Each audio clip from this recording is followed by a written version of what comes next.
Okay, Happy New Year, everyone, and welcome back to another great episode of The Human Role. So we are kicking off 2025 with another big episode. So as I mentioned in the final episode last year, we have another amazing guest.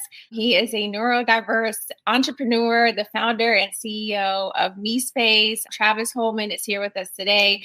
We're going to talk about in this episode neurodiversity again, but then also talk about Travis's company MeSpace and what that is doing to help neurodiverse professionals in the workplace, which is really important. So if you guys remember, the middle of last season, we had Kay Sargent on from HOK, and we kind of got into the neurodiversity in the workplace. Travis has even more in-depth real life experience with this topic. And so really excited to have him on to kind of share how we can really just make sure we are advocating for our employees, especially as employers are trying to get people back into the office. So Travis has a solution.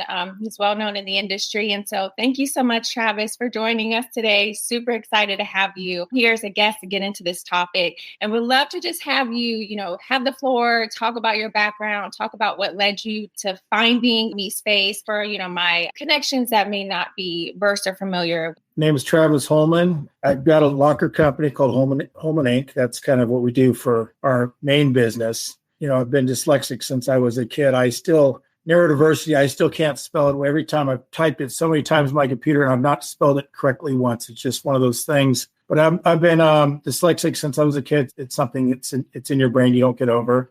It's part of neurodiversity. I'm also ADHD. So neurodiversity is an interesting thing. Neurodiversity for your audience out there is basically dyslexia is the biggest piece of it. ADHD is a great piece of it, but it's autism, dysgraphia, dysphoria, all those things that make your brain function on the spectrum. We all know people that have these. It's a big part of society right now, but it's also some of the best people out there, and it's some of the worst people out there. Steve Jobs and Elon Musk and Bill Gates and Einstein and Bono and Richard Branson and all these people, these incredibly gifted people are neurodiverse. And then you've got, unfortunately for neurodiversity, you've got about 15% of people that have autism are employed.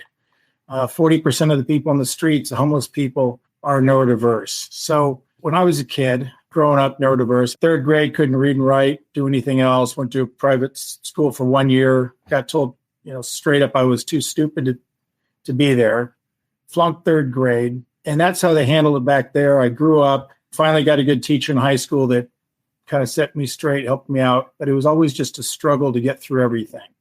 And all the people my age, I'm in my 50s, a lot of people can relate to that. They struggled through school, they struggled through things. But then when they got older, it was still a struggle going to work and getting things done because your brain just works a little bit differently. Technically, neurodiverse people have higher IQs than neurotypical people, but it's harder for some of us to explain or be realized because when you can't spell, especially in old days when I grew up with typewriters, so you can't spell, you had to retype everything over and over and over. Obviously, office work was very tough for us. So I grew up neurodiverse. When you're neurodiverse, a lot of times, especially dyslexia, your kids are neurodiverse. And in our locker company, we started doing about 10 years ago, we started doing a lot of lockers for pretty much Fortune 100 companies, this open layout floor plan. And we started doing these.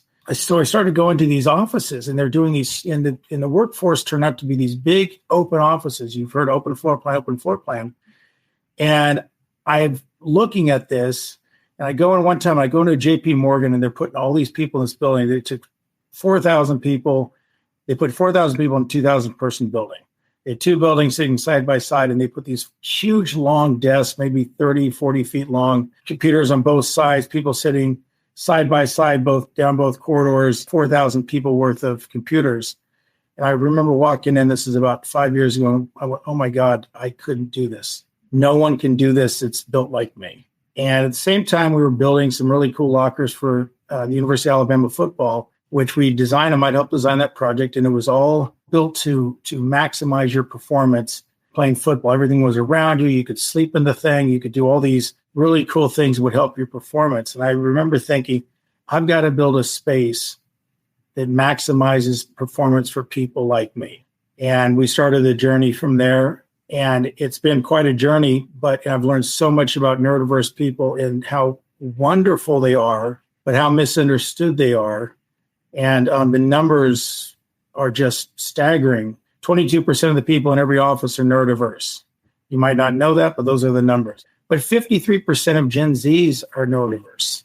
They don't know exactly why. They think a lot of it's everything from our food to the way people are processing information online through TikTok. And so 70% of Gen Alpha, which are going to hit the work, they're being born now, are supposed to be neurodiverse. So this situation's coming for all HR people out there. And how do we deal with these people? And what do we put them in? What accommodations do they need? And how do we maximize their potential? And also, how do we realize their greatness? Because there's some incredibly wonderful people out there that haven't worked because they can't interview. You need some special training with HR to help them out. You need special spaces. That's what we created with MeSpace. You might need AI to help them out. There's so many things you can do, but it's all starting to roll this direction. Hey, it's Bob Pulver, host of You Podcast. Human-centric AI, AI-driven transformation, hiring for skills and potential, dynamic workforce ecosystems, responsible innovation. These are some of the themes my expert guests and I chat about, and we certainly geek out on the details. Nothing too technical. I hope you check it out.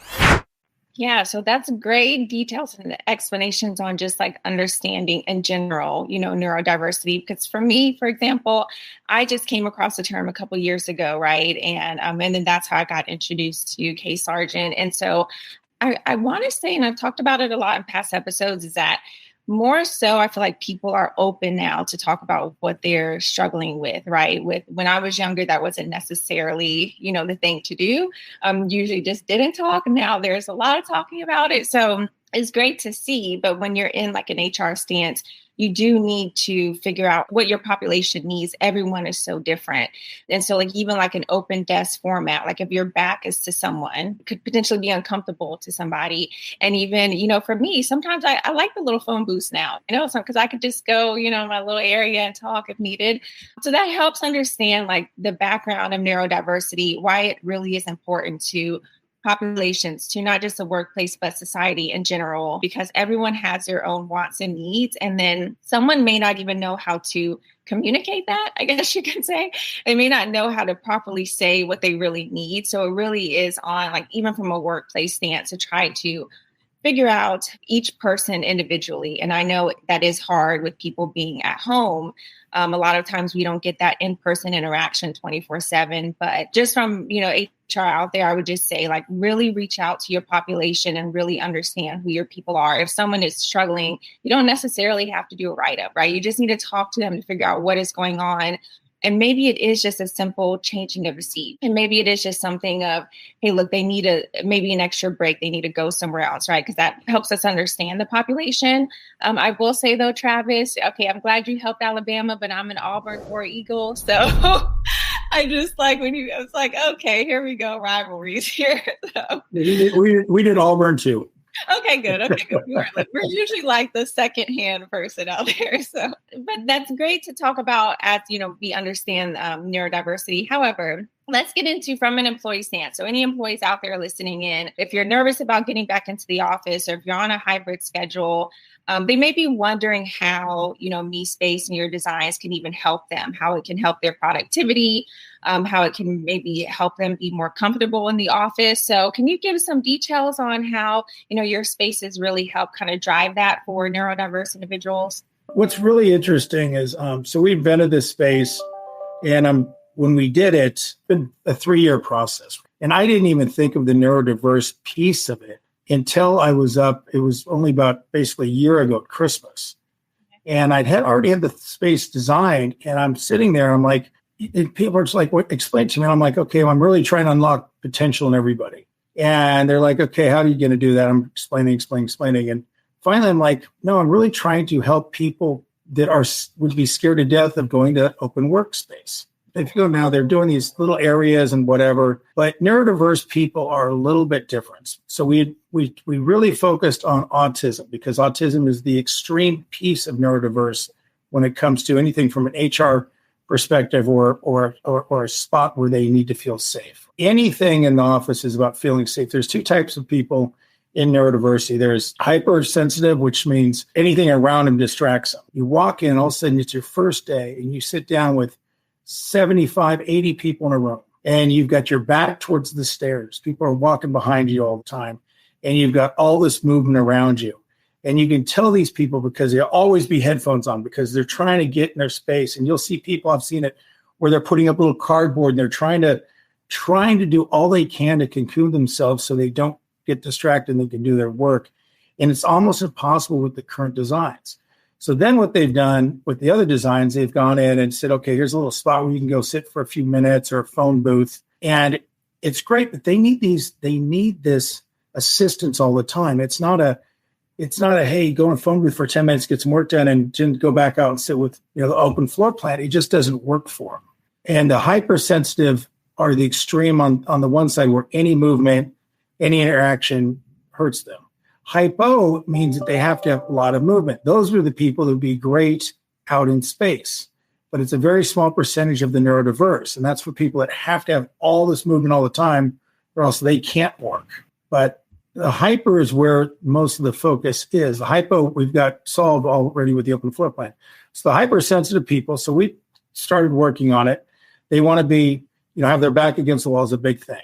Neurodiverse people, there's a lot of different sensitivity. We built a system for basically that you can work in all day. It's got a stand-up, sit-down desk. Some people want to stand up, sit down. Some people, by the way, they're neurodiverse, always have to be moving. So you've got that aspect, and they're sitting down, stand up, sitting down. Then we've got on the desk, we've got tactile surfaces. The top of the desk is really a ultra smooth surface. Underneath the desk, there is a tactile surface that they can rub on. We've got tactile walls that they can rub up and down and all sorts of different interior materials that they can feel and touch because a lot of them have sensitivity to touch. Then we went to RGB lighting because take Bono, for example, the singer, everybody looks at him and he's got the rose-colored glasses, whatever. He's light sensitive. He's got a light sensitivity, which is very common for neurodiverse people, especially in the autism spectrum. So they can control their lighting. Fluorescent light in particular really bothers the little sounds and stuff from fluorescent light also bother neurodiverse people. It seems to. We've got biophilia in there. Biophilia is a big thing. That was something that we added. It's a real sensitive topic for neurodiverse people and actually makes them calm down in the space. And then we've got a glass so you can see out into the space. And it's a ghost glass. If you don't want anybody to see and you press the button, it goes dark on you. Or you press the button if you want to see movement. Then the most important thing we've got a door that rolls around you. And by doing that, what we've done is we've created, everybody's on this quote, unquote, spectrum differently. And we've created a space where they can be part of society by having the door open, have the door halfway closed or all the way closed. Depending on how they're feeling, they can control their environment. Also, this thing, the phone booths are absolute silence. We didn't build it that way. We have the same basically decibel reach as if you have it all the way closed as you would in a closed office where you can still hear movement, hear stuff outside. So we've created this entire thing, basically the Swiss Army knife of workspaces. Obviously, we're still taking lots of suggestions on how to do it better. I've got scientists coming on board to work with us to really work on the mental health science of the whole thing. We want to become leaders in the space on how to basically make a place that you feel happy and safe and increase productivity. But the productivity increase for a neurodiverse person, we don't have the statistics, but it's over 50% of a productivity increase. And for neurotypical people that aren't neurodiverse, it's at 23%. We do have that number. Yeah, that's great. Lots of cool things that you were just mentioning that I had not even thought about. Even a simple like standing up, sitting down desk, right? Because I know a lot of people kind of like that movement. And you are correct where some people do have to have that constant movement. So I think from like an employee stance, that really solves every single thing they could potentially be experiencing. And then, of course, always room for improvement, right? So you're even kind of building and adding to that, which is great. Which also leads me to thinking about the employer experience, because I'm thinking of like what potential challenges they could face if like your office is not even fit for not even one of these things, right? And then, you're trying to get people back into the office. So have you come across any of those challenges? And then maybe give some suggestions on even like small changes. So if you can't get budgets approved to do a whole mass change of office space, what could potentially be like some small changes that can be implemented to help your neurodiverse employees? What neurodiverse people are really good at is critical thinking. That's why they can take complex situations and make them simple. 55% of small business owners are neurodiverse. 45% of Fortune 500 CEOs are neurodiverse. So these are people you really want in your organization. So to get them in, you need a space that they can excel at. And that's what we're providing. But if you can't do something like we're providing, they do need private space. You can do offices, they have these wraparound couches. Maybe they can go sit there for a while, but they're going to need space where they feel secure and safe to be able to do their work. If not, you're not going to get good work out of them. Or, they'll work till 8 o'clock at night and they sit there till 5 and don't get anything done because they're neurodiverse. And then from 5 to 8, when everybody's gone, that's where they get all their work done. The thing about especially autism stuff, you're talking about getting people back to work. By giving them a space where they're productive and want to come back, that's key to getting it back. There are a lot of things out there. There's Title II out there. There's some grants and stuff businesses can get to hire and accommodate these people. There's a lot of different ways to get this done. But if I was running a company in the HR department, I would have a focus on getting some training on how to hire and how to interview these people, because they don't interview very well, a lot of them. But you have to look for these people. You have to know their brilliance, trust in their brilliance. They are brilliant. And you've got to get some training from HR on how to find them, how to hire them, and then how to deal with them when they're there. And MeSpace is just an accommodation. But it's not any more important than the management training that the HR people are going to need to see them, to make them feel part of society, and to get them in. MeSpace is our place we can put them. And that's why we've got these open doors and the glass and everything else, because we don't want to isolate them in a corner somewhere. We want them to be part of the space. It's amazing that when you get there, if they're sitting on a couch and someone's in their same room and they never say a word to them, they're happier than heck just to be part of it. They are so productive and the work is so good. JP Morgan estimates the employees hired to each role through its neurodiversity program are 90% more effective than the non-neurodiverse. 90%. They're just wonderful people that need accommodations and need a way to get in and need training for the managers. I think it was almost really simple, just like they do need their own space and really understanding what that space is for each person versus looking at it as a potential burden, right? It's really just understanding that. And then as your stats have proven, you're going to get great work productivity out of them, right? So that should automatically be a no-brainer.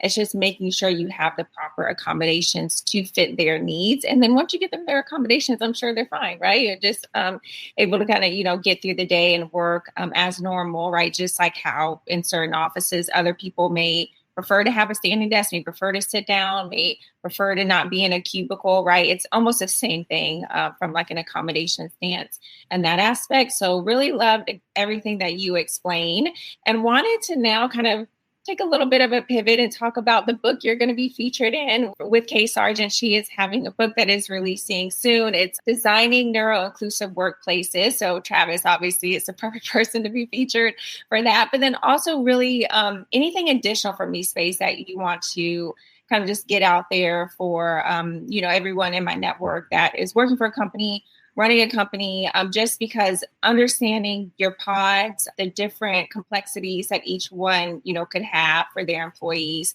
I do know that there are a lot of companies trying to get people back into the office. So I really want to get the word out about this because even I feel like someone who may not potentially think that they are neurodiverse, we are definitely used to being home, right? Even myself included, I'm used to being home. So even being back around just the office, chaos, noise, or whatever. It's like, oh, geez, I'm used to being in my little desk at home, and now I got to be around people. I got to talk to people. People are coming to my door. It's like, oh my goodness. So that within itself is a lot to even take in. So anything additional that you want to share about MeSpace, please have the floor. But then also any insight you can give about, Kay's book that is coming out. We know when it's coming out, kind of like the details on that. I'd love to kind of like share that with my network as well. First of all, Kay's fantastic. She does work with us. It was funny with her when I started this, and I sent this to her, and I said, I got my first meeting with Kay about February last year. And I said, Kay, let's go through it. And she said, I've seen this. I've seen these pods. I've seen these pods. I'm like, finally I stopped. I said, Kate, you didn't read or go through our literature, did you? And she's like, no. I'm like, we're not a pod system, or we're not, this phone booth thing. And so we went through it. And afterwards she said, hey, can I join your team? Can I help you guys? But Kay's book, so Kay's now got a book. She's asked me to be in it, and I'm not a big part of it, but I'm, basically it's just more about my story and, about growing up and, and the struggle that it was, and the technology base that's coming, that's going to allow people like me to accelerate. But so Kay's book's coming out. Everybody that's in the space should go read it. I was at a convention with her, and the question on neurodiversity was, everybody know what that means? And it's all designers. Everybody puts their hand up. Anybody been asked to design for it? Everybody puts their hand up. Does anybody know how to design for it? Not a hand goes up. So that's how new we are in this space. We're all just figuring out together. It's a new topic, but with 70% of Gen Alphas coming up neurodiverse, it's going to be something that's going to come across and be a very big part of the future workforce, and needs to be looked at real seriously at this point in time. Yeah, agreed. And so my last question to you, I wanted to pick your brain on kind of like how you see the future of neurodiverse design. So you kind of already hit on that too. So AI, of course, I've had plenty of episodes on artificial intelligence. However, I did not realize that could even help with this side of the house, right? So what you were kind of explaining, and I'm not quite sure why that didn't dawn on me, but it kind of clicked as you were going through. So AI is also going to be a biggie here. And then even when you were talking about designers not knowing how to design for it, this is why you're going to be at the forefront leading that, right? Because you have the real life examples to help them train on how to properly design for that. So I feel like that's a good future aspect of things. Am I kind of on the right side of that? And we're going to help everybody learn how to design, but we also want to be a thought leader out there, our company. That's where we're hiring scientists and everything else, to how do we make people feel, sounds really silly, happy at work. And if I can make an autistic person feel happy and want to go to work and feel like they're part of greatness at work, and they feel wanted and safe, and they want to go in. How do you get people back to work? You give them a space that they want to get back, and they feel very productive coming in. Right now, you take a person that's been at home, you say, come back to work, jump in this office with 80 other people in the room on a flat desk, and now you try to get your work done, and you've been sitting at home for 3 years. That's a hard sell. You give them a space and say, listen, come in to this office. Even neurotypical people are going to be 23% more effective in the office. In 4 days, say you work in the office 4 days, you're going to get about 42 hours of work done inside of a MeSpace, where you'd only get 32 hours normal. And they can come in and be ultra productive and see people, but also have their own private space. That's a win. So by giving them a private space where they can work and giving them the needs, the tools to be productive and to really unlock their potential, that's where it's going. I mean, we've got to figure this stuff out. We've got a 40-hour work week right now, 5 days a week. People probably don't know, but, it used to be 6 days a week, 10-hour days back in about 1900, right? Henry Ford came in, he invented the assembly line, and he's actually the guy that took it down to this 5-day work week. He didn't take the profits. The people came in, we came in with all the computer revolution in the 90s. They thought it was going to go to 3-day work week. That didn't happen because the computer people, everybody else took the profits and kept everybody working the 40-hour work week. Now with AI and everything coming, we've got to figure out how to get everybody productive, from the neurodiverse in the workspaces, because we're always looking for employees, to the neurotypical people, because the Gen Alpha right now that's being born, they think we'll have to work 67 years. So if you're going to work 67 years, how many days a week and how many hours a day can you work for 67 years straight? And we're going to have to become more productive and get different types of people in. So hiring neurodiverse is a big part of it. Productivity increases are a big part of it. AI is going to be a big part of it. But if I was running HR, these are all the things I'd be looking at, because at some point in time, I think it's going to crack and we're going to get down that 4-day work week. And how do companies do that without increasing productivity? Because they don't want to give up their profits. But all these things are coming right now. So my hope is that with AI coming, with MeSpace coming, with us being able to look at neurodiverse people and look at different people that have kind of been pushed out of society a little bit sometimes and bring these people in the fold that have the skill level. They might not have a skill level for school where they can spell very well and they can read very well, but those things aren't needed as much now in society as they were back when I was young. And we have an opportunity now to make that quantum leap to a better life for everybody, a smaller work week by increasing productivity, hiring different people, getting the autistic people in here that are 90% more effective and do 90% more work than a non-autistic people. But building your HR department, your company with different types of people is going to be extremely important for the future, because if they're going to work 67 years, we got to figure out what we're going to demand out of our employees for 67 years in a row. And I hope it's not 40 hours a day, 5-day work week for 67 years. Yeah. Plus, think of all this shopping we could do with that extra day. My wife would love it. Yeah. I was going to say kudos. Shout out to Travis, because we definitely want to make sure we can get to lower less days. So everyone out there, we already have people working on that, but no guarantees, right? But we're trying. It has to happen. Well, I feel like we need to have another follow-up conversation of this some months now or a year from now to kind of see where we're at with this. But thank you so much, Travis. This is great insight. To everyone out there, please reach out to Travis if you have any more additional questions. Go to MeSpace, see what they're doing out there. Their website will be listed here on this video. And then, hopefully you can get that started in your business, in your workplace, or just like start implementing the small changes, right? So we have experts out there that kind of know what's going on. So make sure you get connected with him, look through, his videos, and he has, good media space too. So you'll be able to kind of click through where he's been featured on as well. And then when his book feature comes out, I'll definitely make sure I share that with everyone. But thank you so much, Travis, for joining. Really appreciate all of your insight here. Definitely going to be reaching out for some future episodes, some more to come with there. But to everyone out there, I will have another great episode in a couple of weeks. So we'll see you all soon.